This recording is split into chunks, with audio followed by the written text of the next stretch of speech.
Retrobowl got another update, which, if you have a life, you might not have noticed. There was not a lot of hype for this update, no teasers or sneak peeks or anything until the update suddenly came out this Friday morning.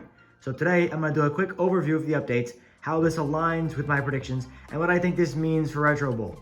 Make sure to like and subscribe and leave a comment if you like this type of video, and also comment what else you want to see. Anyways, here on screen are the patch notes, and they're a little bigger than recent updates, but still not very big in the grand scheme of things. The headliner of this update is that the new 2024 kickoff rules are an option alongside the old kickoffs in the unlimited version. Now, the players on the kicking team are lined up at the opponent's 40, and there's a lot of other weird rules like in real life, but the main thing is that the special teams players cannot move until the ball is caught by the returner, and if it's a touchback, the ball moves to the 30-yard line. To be honest, I don't really care about this update.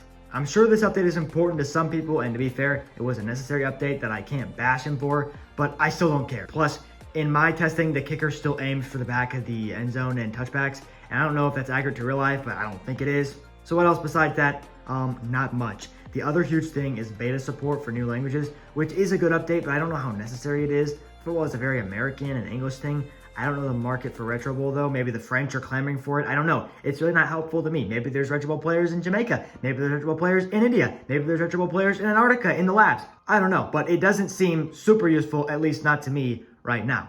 Most coach victories leaderboard update. I honestly had to check the game to see what this is. Apparently on the player coach stats, you can see the coaches with the most Retrobowl wins, which is honestly cool, but I don't know how they didn't update this in any of the previous updates after the Super Bowl. The trade deadline was also pushed back a week. Realism is always appreciated, but besides that, it's just like bug fixes. There's more here than all the other Retrobowl updates this year, which is a very low bar, but that's it.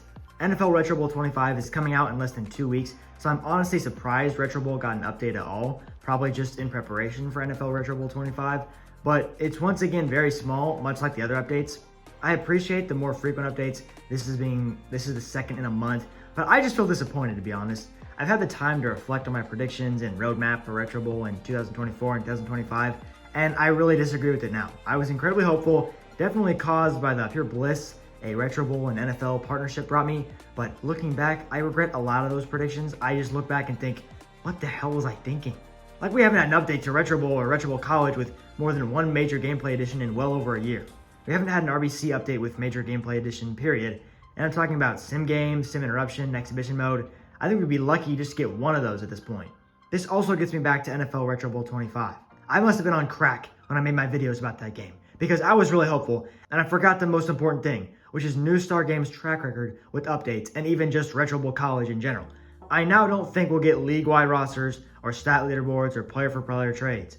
It's been longer than I can remember since we got an update with genuinely half that content, and I mean no offense to any developers with what I'm going to say, but they can very clearly coast through the production of this game. People will undoubtedly play it either way. They've already got the check from the NFL. I doubt anything besides the updates already announced will be in the game. I don't want to compare this game to Hoopland, but I'm going to compare it to Hoopland. There's just so much more content in the game right now and still being added that it genuinely baffles me how little is added to Retrobowl. I don't want to make assumptions about personal lives. Maybe Simon has more going on, but if he's just going to cash the check for Retrobowl and coast from now on, it's whatever. He can't really disappoint me more than he already has, and I'm really just lost a lot of steam on the Retrobowl hype train recently.